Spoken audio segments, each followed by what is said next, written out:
Alright, hello everybody, I'm back. I took a little bit of a break because I kind of felt like my energy was wavering a little bit, and it's a new thing I'm trying to do. Whenever I kind of feel myself lacking in energy, I say, you know what, Gunslinger, take a break, take a step back, relax for a little bit, and come back when you're feeling a little bit more energetic, and I am.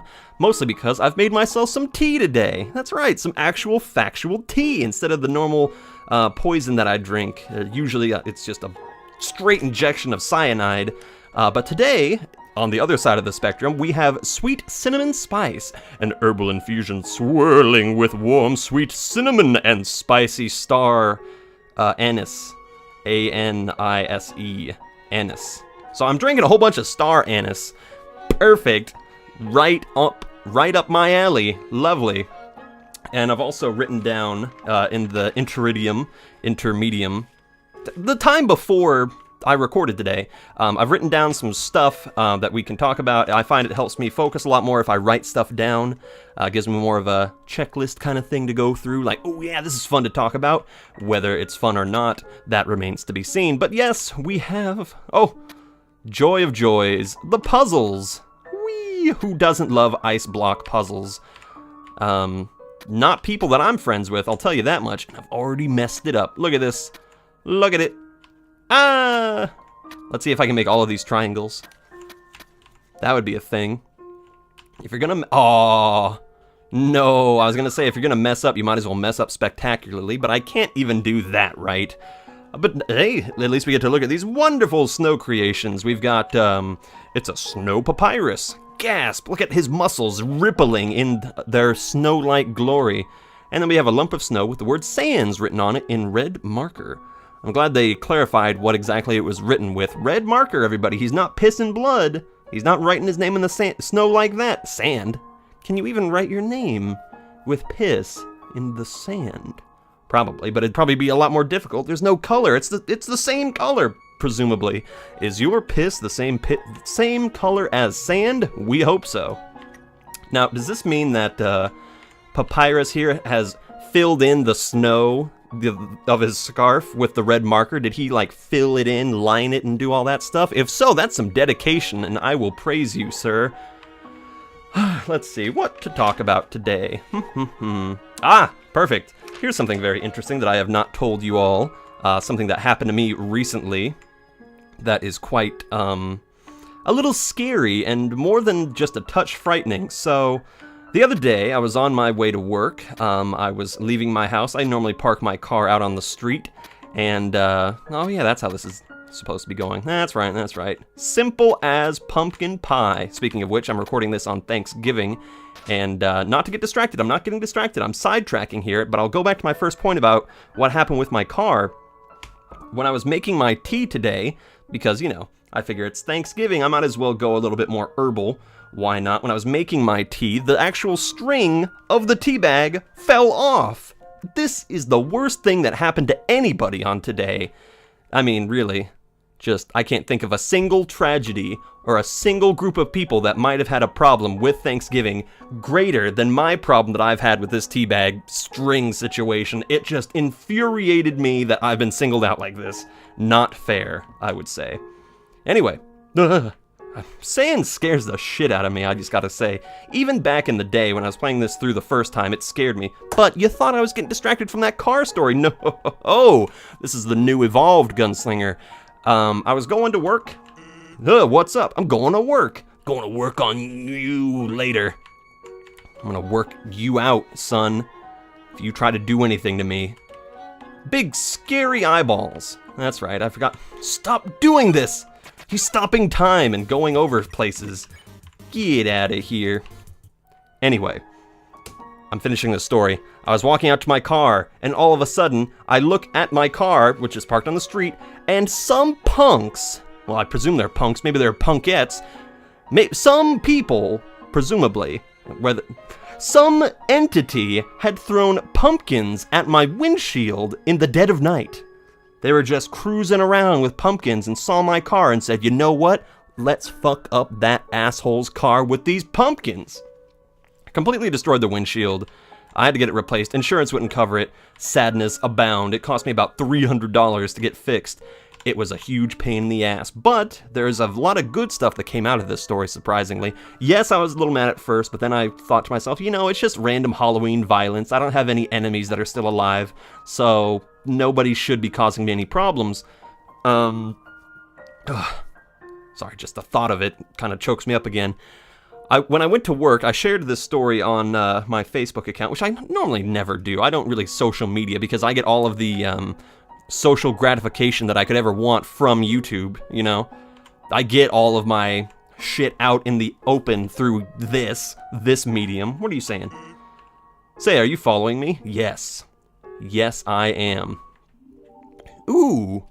That's right, I don't think I ever came back to this area and figured out what the heck was going on with this. It's a door. Gasp. I really should come... Aw. Yay, why do mushrooms make this cute sound?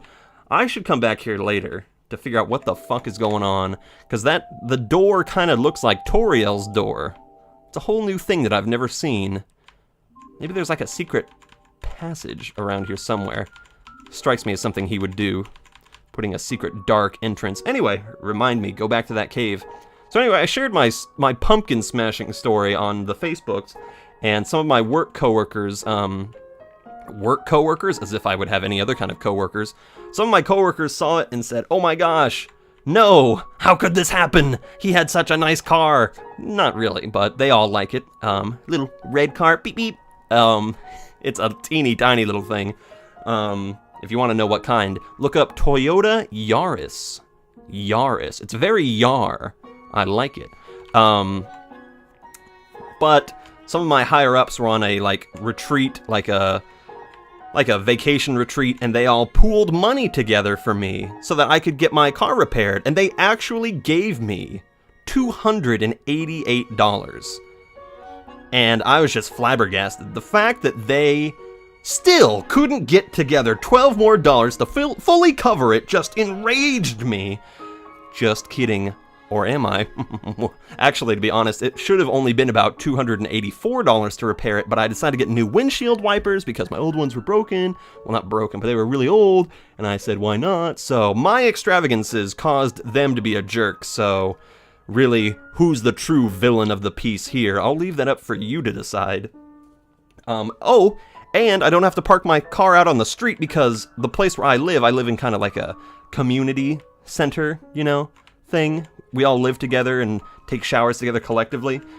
It's a snow pontiff. Perfect. I know it's poof or it's a snow puff. I just said pontiff to be funny. It's a joke. Come on, work with me. Somebody heard that my car had been assaulted in the dead of night, and they said, you know what? I don't have a car. I'm an old lady. Why don't you park in my carport so that it'll look like somebody's living here, and I'm not likely to get robbed, and you don't have to go back on the street where drunken assholes will throw stupid pumpkins at your car, or otherwise pumpkins from the sky will be hurtled by God for my transgressions against pronunciations. Woof, indeed. What a tiny doghouse. And so that's something that kind of interesting that happened to me over the course of a few weeks. Pumpkins, money, old women, it happened. This, however, is a snow puff. Surprisingly, it's a snow puff. Surprisingly, let me see if my tea is cool enough to drink yet. Hot. Too hot. I'll tell you why I'm drinking tea after I have this little encounter. Snow poof. Ooh, I do love this encounter. Oh, so cute. It's a little dog. He goes bark bark. And then he goes humongous. Hello. That was so intimidating the first time I saw it. It's the greatest dog of them all. I do find it a little bit concerning that he seems to have amalgamized himself with other dogs to form some kind of giant armor. I could ignore him. I could be a mean old jerk face. But let's pet with him. Ah! Pet the air, indeed. Oh my. Why must you attack me, dog? Smells like freshly squeezed puppy juice. Ew! I don't remember that from last time. Freshly squeezed puppy juice? That's disturbing. How do you get puppy juice? Ew. Get over here. Bounding. Maybe the slobber. Maybe the slobber is the puppy juice. I'm choosing to believe that rather than whatever other liquids come out of dogs. I will play with you instead of pet you. Not excited enough. Oh, please, Richard, I don't stimulate you enough these days. Come on. I'll pet you until you get playful enough to have fun. Yay. Then it wakes up. It's so excited that it's still... it's attacking me with barks. This is why I prefer cats. I should just ignore you. But let's play. Hey, throw it at you. Go get it with your giant hands that are formed from other dogs. You gotta admit, guys, that if this creature here was a human, if this was a human and it had a human face on its spear and a human like face as a gauntlet, that would be terrifying. Pretty much any other being that would do this. I mean, think about it. Platypuses, hold on, I got persons, platypuses, pigeons, pelicans, pigs. Not a fun thing. What would pig juice be like? It's resting its head on me while trying to stab me with its spear. Tender love and care, TLC, or otherwise... Wait a minute, TLC, what's... Okay, good. No, I'm sorry, that's THC. Yes, okay, I'll give you TLC. That's fine by me. Hey, too tired to play. You're getting ignored. Sorry, if I can't pet you and we can't play together, you getting ignored. Aw, sinks its entire weight. Still haven't pet enough. I wonder what happens if I do ignore the dog. Let's try that. I don't think I ignored you before. Oh my.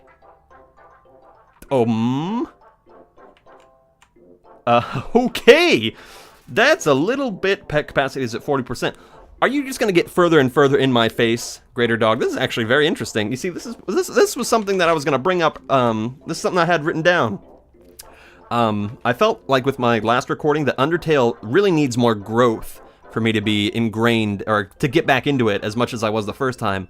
After the first time playing through, the impact that all the jokes had were really, really strong. So strong that even after a whole year, I still remember a lot of the jokes.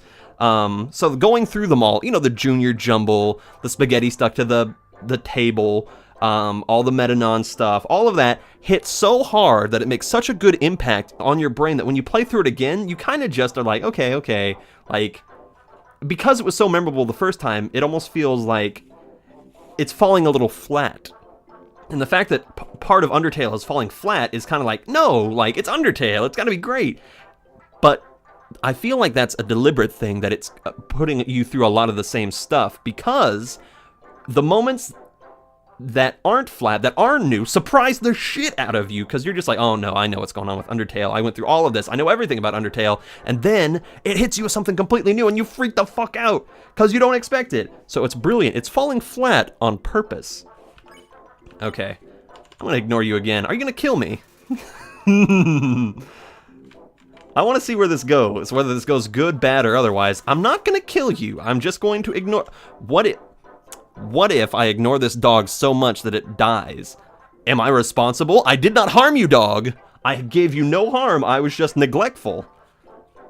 You know, one other thing I have to say is I'm really looking forward to a lot of these boss battles, not just because of the differences that can happen, but what's interesting is Pacifist is much more focused on dialogue and story rather than gameplay, and I'll explain myself.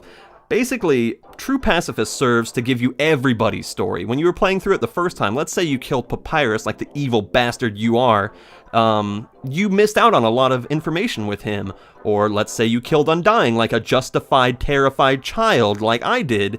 I don't know anything about her, so true Pacifist is making sure that you know everything, or as much as possible, about every character. And then, when you go into genocide and kill them all, the game knows that you know everything about the characters. It's fascinating that way, because it knows that you know that they're all likable characters and they all have their own little things, you know? But then it forces you to... Well, it doesn't force you, but then you kill them and it hurts so much more. Fascinating. How much closer are you gonna... Oh my. Oh my. What if I pet you again? Will this madness stop? I don't know. I don't know what's happening here. How much closer can you get? I don't think it can get much closer. This doesn't even look like a dog anymore.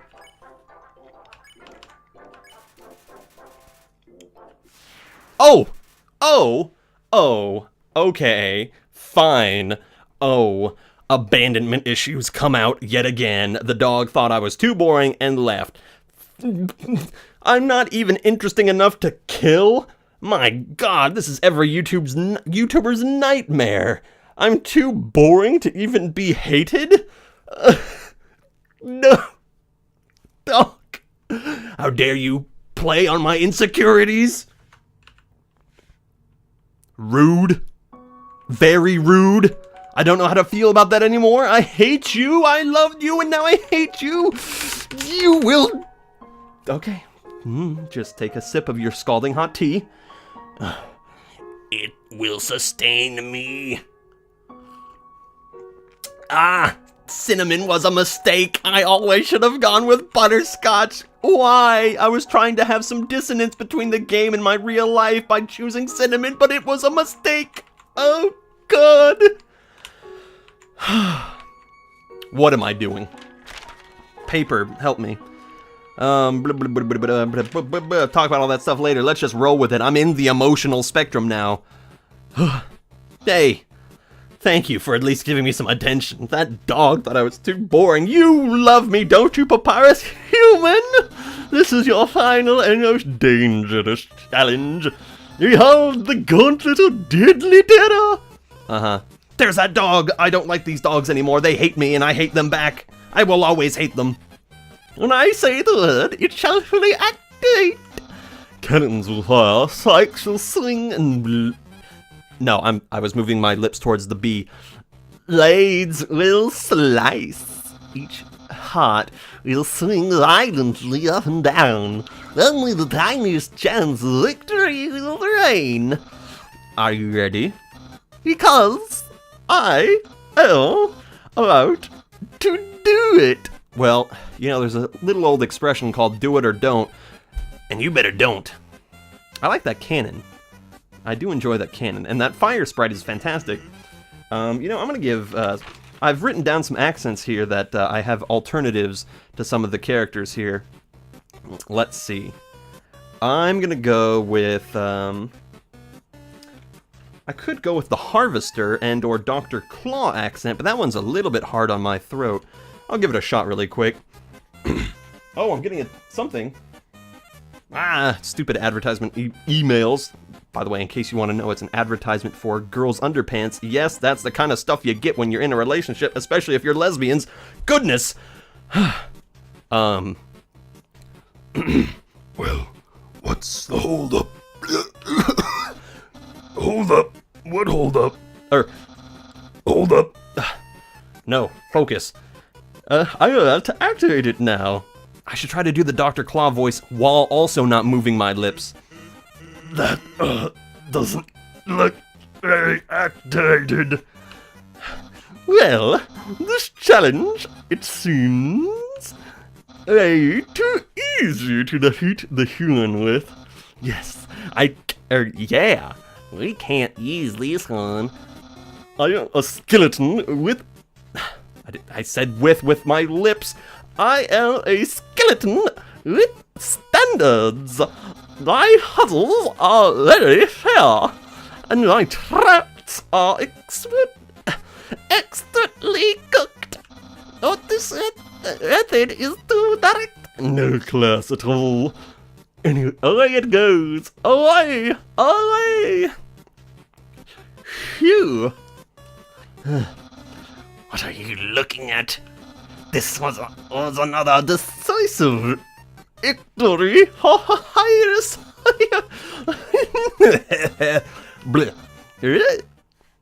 Quite.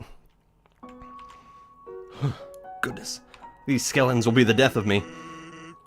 I don't know what I wrote. You know what? I'm giving you a different accent. Let me look at my many different accents I could do here. I have a co-worker named Alfredo who's from Mexico, and he has a very decisive accent, and I could try to do that one. I have a story about him, by the way, that I will reveal. It's very disturbing. Alright, I'll talk like him for a second. I don't know what my brother is going to do now. If I were you, I would make sure I understand blue attacks. Sounds more French. It's not Mexican. Hold on. Basically, this guy, he's kind of weird, even for, like, weird people. He says strange things that even fellow Spanish speakers say he's kind of, like, off. It's kind of like somebody who talks to themselves. But I've barely had any interaction with this guy in, like, the almost 5 years that I've been working at my job. But one time, he was making salad, and I was just standing around waiting for it to get made. And he goes, "Hey, come and try this blue cheese." And I'm like, "Huh?" He's like, "Come and smell the blue cheese." And I'm like, okay. And I already know what pardon me. I already know what blue cheese smells like. It smells fucking disgusting, you know? It's essentially like mold. And you stick your face in the big bag of blue cheese, hideous. And he's like, "Smell it." And I'm like, "I don't really want to." And he's like, "Come on, smell it." And I'm like, "Okay, fine." This guy won't, like, give up until I smell this. So I give it a whiff. I'm like, "Oh, that's gross." He's like, "It smells like my dick." And I'm like, "What?" He's like, "It smells really bad. It smells like my dick." And I'm like, oh my fucking god, really? Did we really just have this encounter? I don't ever want to know what your dick smells like, tastes like, sees like, or hears like. I don't want to know any of it. The sight of such a friendly town. If your dick smells and or tastes like blue cheese, you need to be fertilizing some salad, my friend. Okay. Hey, traveler. Oh yeah, I remember this person. I thought your chest was very hairy, even though it's probably your bra. Or maybe it's just some black abyss, some black hole that draws all nearby assholes in. Quite so. Tough glove, manly bandana. Maybe I should buy... I do have a lot of cinnamon. Cinnamon buns, you say? You can try to butter me up all you want with your buns. I shall not indulge. Smell this cinnamon. It smells like my boobs. Perfect. I'll buy the manly bandana, please. Yes, just to make you happy. Fantastic. Can we talk? Can we have a chit-chat conversation? Hello! Hi, welcome to Snowdin. I can't remember the last time I saw a fresh face around here. Where did you come from? Is it the capital? You don't look like a tourist. Are you here by yourself? Hello. Hi. You want to know what to do in Snowdin? Grillby's has food and the library has information. If you're tired, you can take a nap at the inn. It's right next door. My sister runs it. And if you're bored, you can smell my dick. Sit outside and wait for those wacky skeletons to do their thing. There's 2 of them, brothers, I think. They just showed up one day and asserted themselves. The town has gotten a lot more interesting since then. Before that, it was just buy, sleep, read. I think back to the history class. A long time ago, monsters lived in ruins back there in the forest. Now it's just stupid frogs and sad things. Long story short, we all decided to leave the ruins and head for the blue cheese factory. Along the way, fuzzy folk decided they liked the cold and set up camp in Snowdin. Well, don't think about trying to explore the ruins. The door's been locked for ages, so unless you're a ghost or can burrow under the door, forget about it. Your life? What's happening with your life? My dick smells like blue cheese. Life is the same as usual, a little claustrophobic. But we all know deep down that freedom is coming, don't we? As long as we have hope, we can grit our teeth and face the same struggles day after day, hoping one day that my dick will not smell like blue cheese. Fantastic. Goodbye! By now, come again and smell. Perfect. Smell you later, human. Classic. Ugh. Let's go to the inn. Let's go in. I think I've said that joke many, many times. Mom says that sleeping can recover your maximum. Maximum HP. You look like the dog. You look like that dog when it got too close. Welcome to this. I'm sorry, this rabbit looks of somewhat uptight disposition. Have you had Botox? Is that why your eyes are 3 pixels rather than the standard 2? Question. Oh yeah, I'll pay money. I don't even have... Oh, you poor thing. I can only imagine what you've been through. Yay, finally! People are taking pity on me for being so poor. It's just like real life. I never really got what's happening here. I'm choosing to believe that's not actually them snoring, that's them having terrible, nightmarish gas. Yep, it's the dueling banjos of flatulence. I can't sleep like this. I like how my face is just flat on the pillow. I have 3 bigger hearts on my rug than you guys get. I have the better room. Hi, you look like you had a great sleep. Why? How? How could I sleep like that? You were only up there for about 2 minutes. Feel free to come back if you get tired. No, you will be condescending to me. Obviously, you are the much more uptight sister than the shop lady. Is this middle part your actual house? You have tunnels leading all into the city?